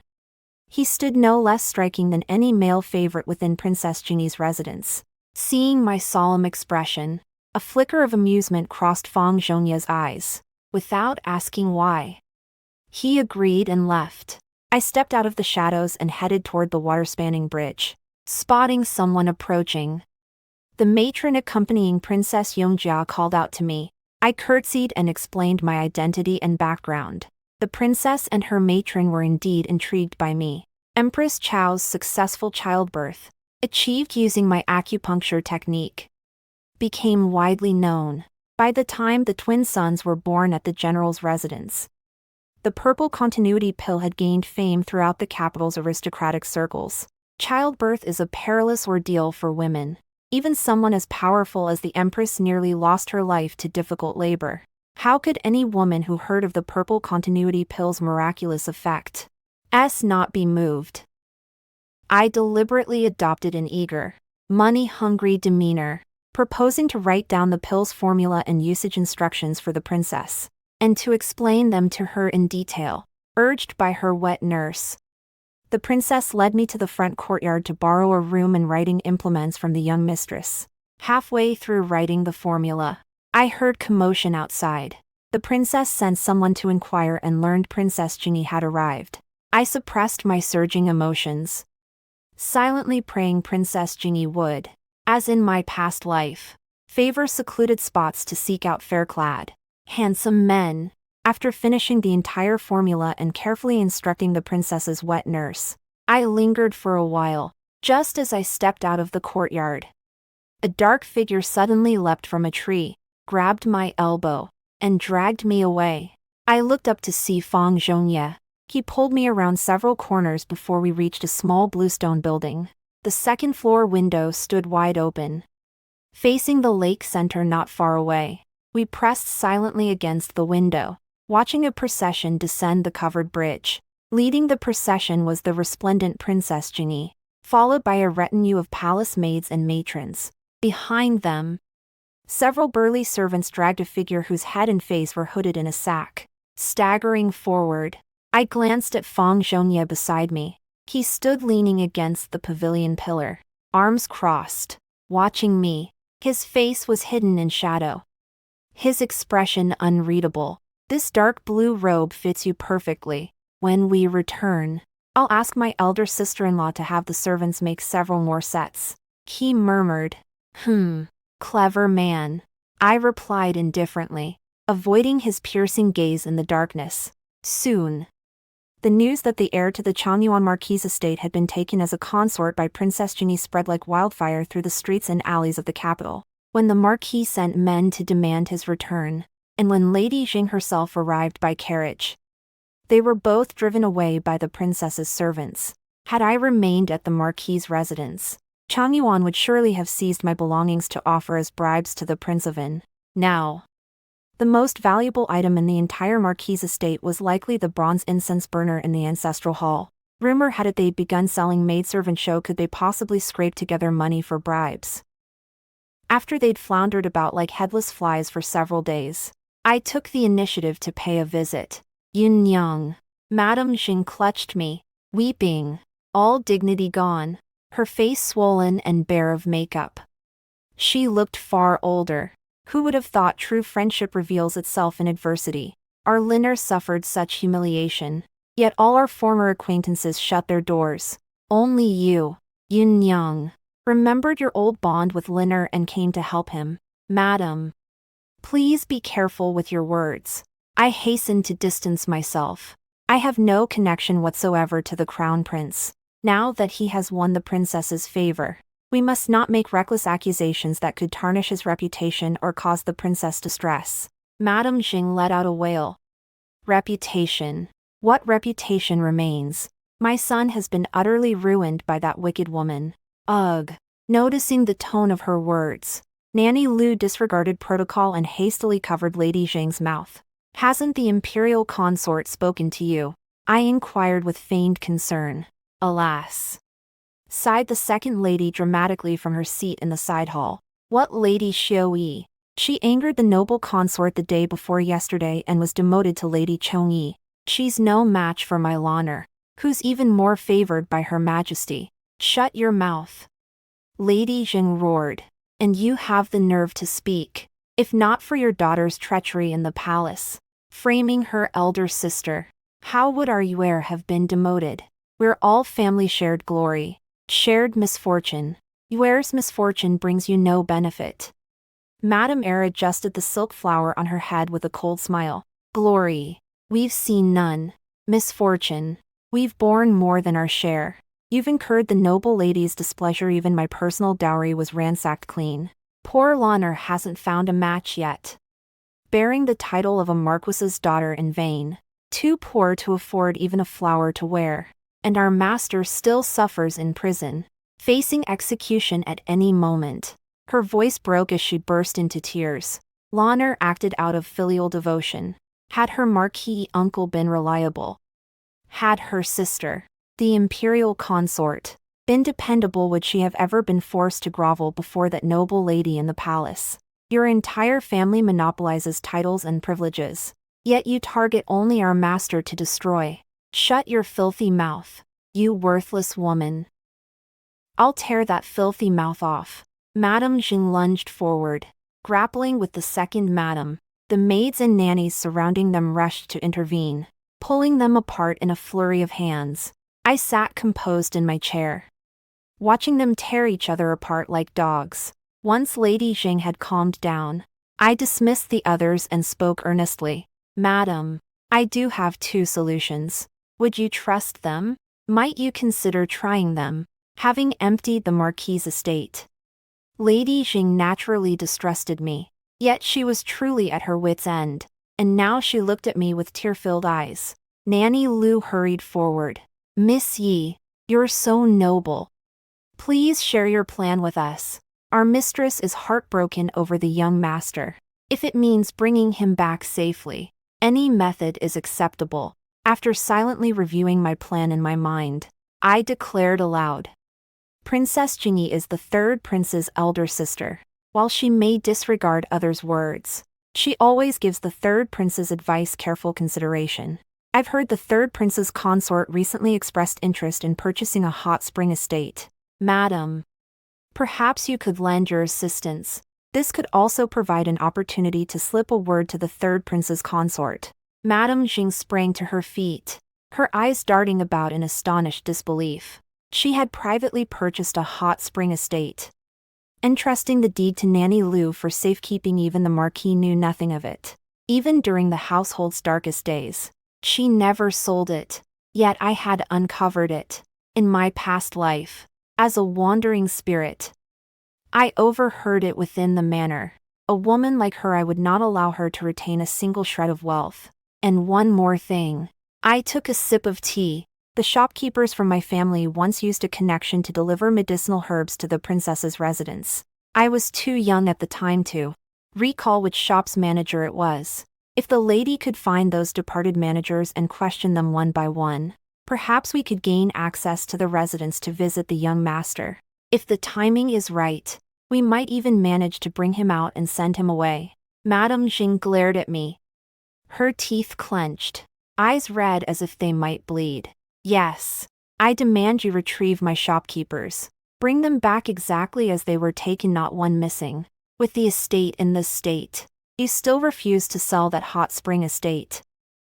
Now I simply want to see, between our last remaining assets and our only biological son, which will you choose? No one spoke. Having had my fill of the Ho family's disgraceful spectacle, I rose to take my leave. Days later, the old shopkeepers began arriving one after another to offer their regards. I knew Lady Jing had taken my words to heart, though she understood my hatred for the Ho family's destruction of my household. She remained convinced of my deep affection for Jing Shilin. She believed that no matter how much I despised her and the Marquis, I would never harm the young master. That lingering feelings for him would prevent it. Where she got that confidence from, I couldn't say. Still, I hadn't entirely deceived her. When I was a wandering spirit, guarding Fang Zhongye in the princess's residence, I had seen the Li steward from our household come in to deliver medicine. Later, I learned that Li steward's brother-in-law was the chief steward of the princess's residence. Leveraging Li steward's connections, one late night, I slipped into Princess Jingyi's residence with Lady Jing and Nanny Lu, both disguised. Jing Shilin was far better off than Fang Zhongye had been back then. Yet even in the dim candlelight, his naked body was still covered in whip marks, bite marks, and blisters from burns. Before Lady Jing could even approach, she covered her mouth and began sobbing. Jing Shilin heard the sound and looked up, spotting us. He was so startled he yanked the bed curtain over himself, his face twisted with shame and fury. Your Highness, I said coolly. Long time no see. Too ashamed to face his family. Jing Shilin pulled the curtain over his head and face, refusing to meet us. From our first meeting, I knew him to be a man of lofty ideals, ideals as empty as the wind, devoid of any backbone. I had feared that lingering too long in the princess's household might soften his resolve, tempting him to curry favor and then exploit her support to advance his own ambitions. I'd been secretly anxious about this. Seeing his current state, He clearly hasn't come to terms with it yet. But I won't give him any more time. I had manager Li escort the weeping Lady Zhang and Nanny Lu out. Standing by the bedside, I spoke to him at length. Your Highness. I began slowly. Our infiltration was no easy feat. Now is not the time for shame. If you wish to leave the princess's residence, 2 options stand before you. The first is to depart with us immediately, leaving the city by nightfall and never returning to the capital, though the Marquis of Changyuan's household may face some reprimand from the princess. It likely won't escalate to bloodshed. After a decade or so of turmoil, once the princess has vented her anger, the matter will likely be forgotten.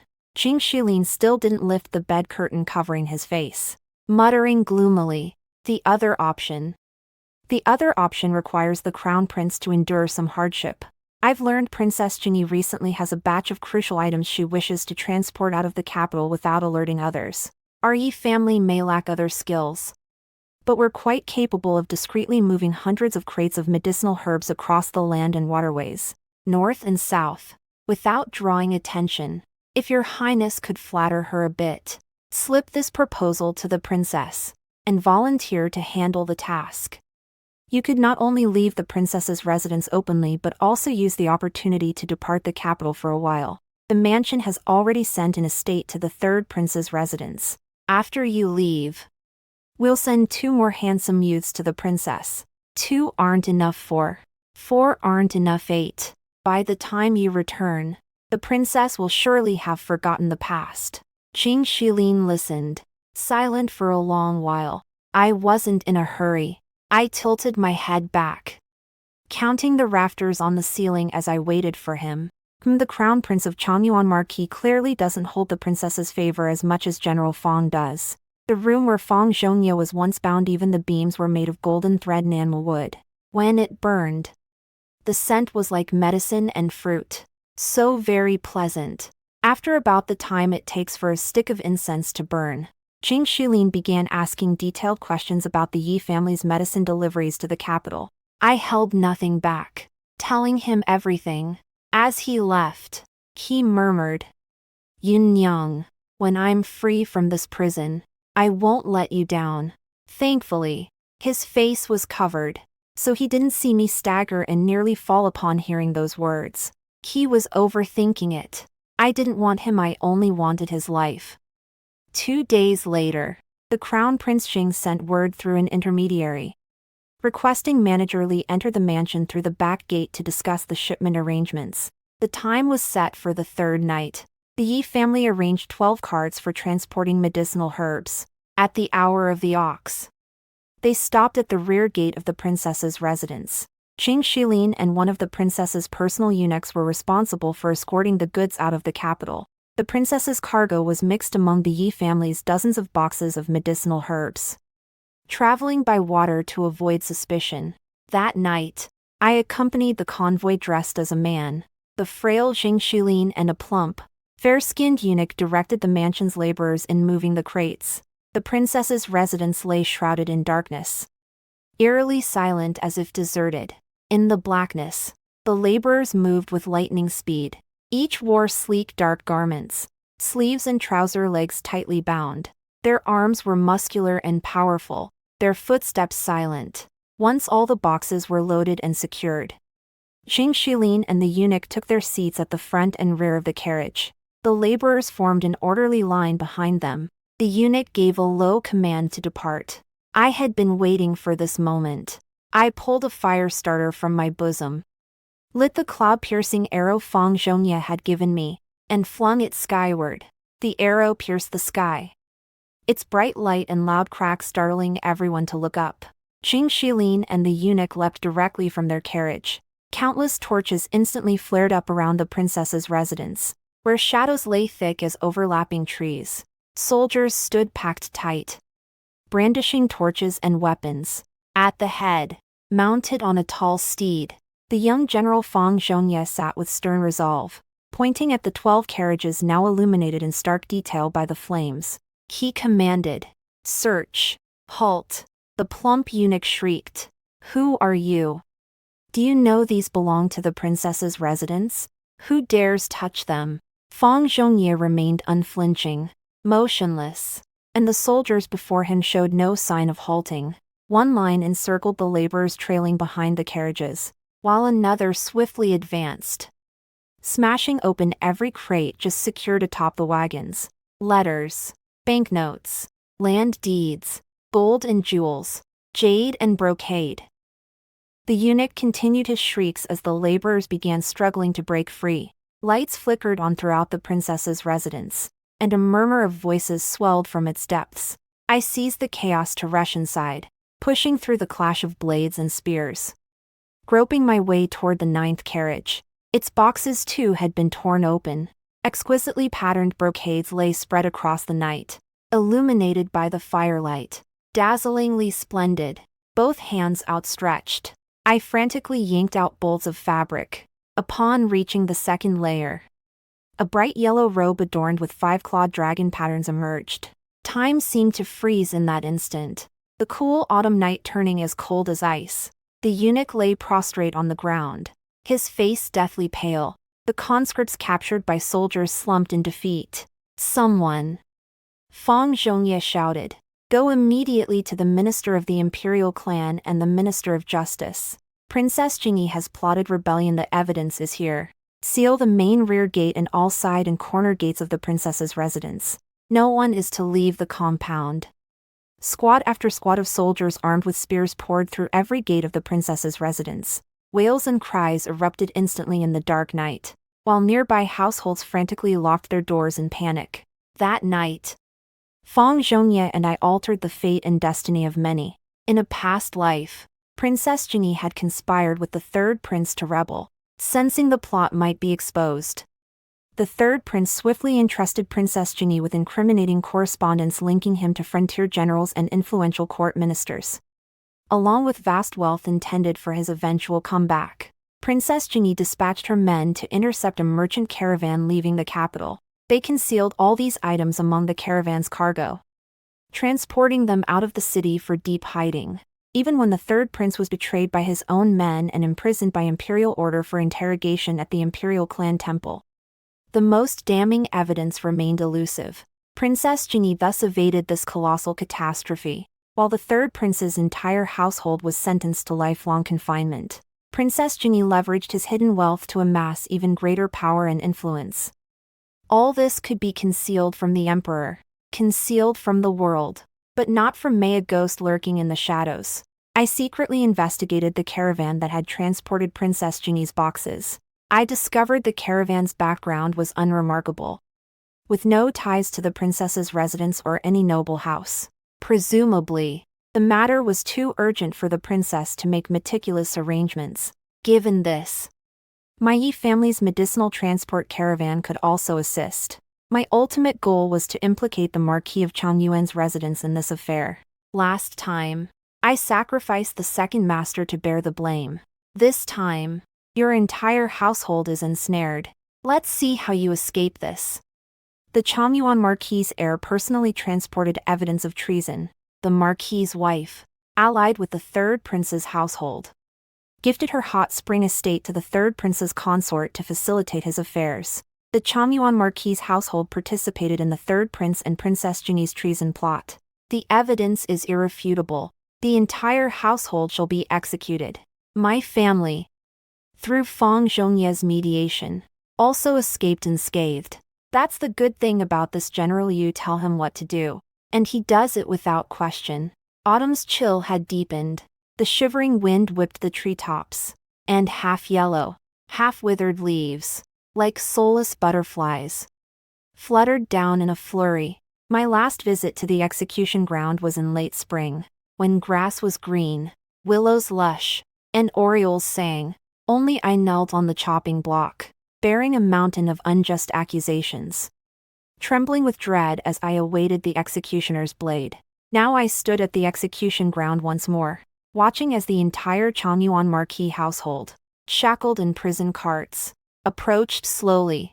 The Marquis of Changyuan, the second master, and the heir, their hair disheveled and faces covered, looked utterly wretched. Lady Zhang and the second lady had long since shed the airs of noble women. clutching their chains and wailing pitifully, standing by the roadside. I watched. Lady Jing spotted me through the prison cart and suddenly her eyes flashed. Yi Yun. She screamed. Yi Yun.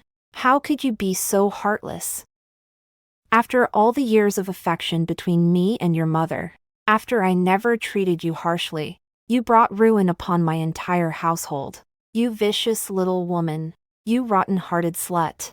Hearing this, the Marquis of Changyuan and the second master, realizing I was present, also began to shout curses. I stepped closer and said aloud to Lady Jing, "Do you know what my parents said before they died?" Madame Jing froze. I added, "I didn't know then. But I know now. Their words must have been identical to what you and the Marquis are saying now." Madame Jing's face collapsed, filled with despair and sorrow. As the prison cart clattered past, she twisted her head impossibly, screaming hoarsely. I paid her no further heed. Feng Zhongye had appeared beside me unnoticed, clad in a dark blue, round-collared, narrow-sleeved robe, his bearing bold and spirited. "Aren't you afraid?" he asked. "I am," I replied. "But I must come." He took hold of my elbow, just as he had that night in the general's residence. At the 3rd hour of noon, the executioner bellowed his command, flung down the execution token. Vengeance was mine. The next day, I carried offerings to tend my family's graves. The Yi family burial ground lay outside the capital. After the case was overturned, I purchased a new plot nestled against mountains and near water. On an auspicious day, I had them relocated there, so my grandparents, parents, uncles, aunts, and siblings might rest more peacefully, kneeling before the graves. I recounted everything I'd done these past days. I detailed the shopkeeper's situation and the shop's affairs with thorough clarity. I also truthfully reported the just punishment meted out to the Marquis of Changyuan's mansion and Li the imperial pharmacist.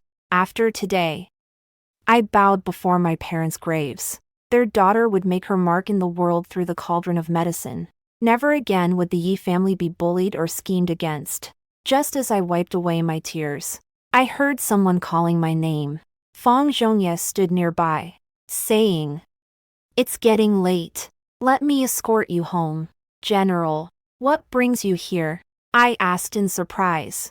"I went to your residence to bid farewell. Mir told me you'd come to pay respects to your ancestors." "Bid farewell? Where are you heading?" "General, my father bears battle wounds and must raise the children my eldest brother left behind. I've petitioned His Majesty to take my father's place guarding the northern pass.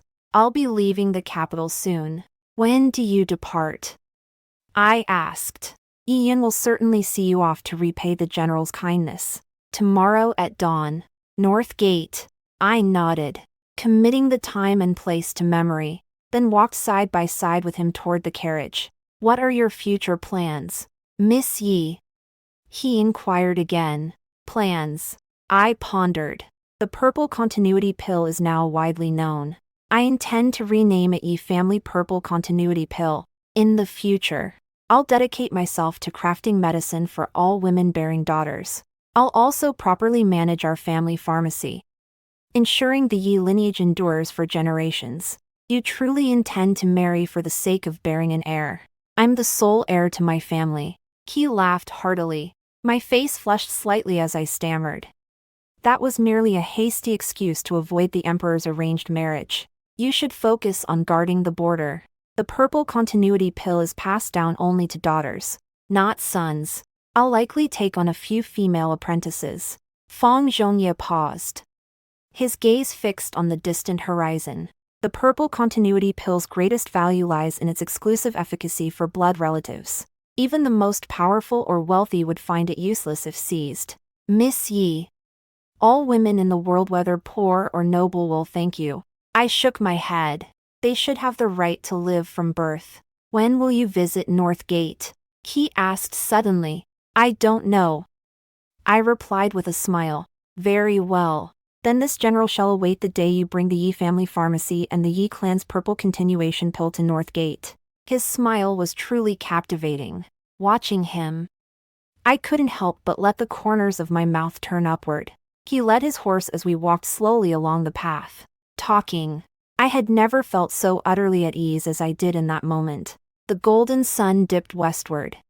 Night's hues layered and spread from east to west like a path toward the sunset glow, calm and distant. One thought brings joy. Another brings obsession. Next year, I think I'll go see Big One. The end.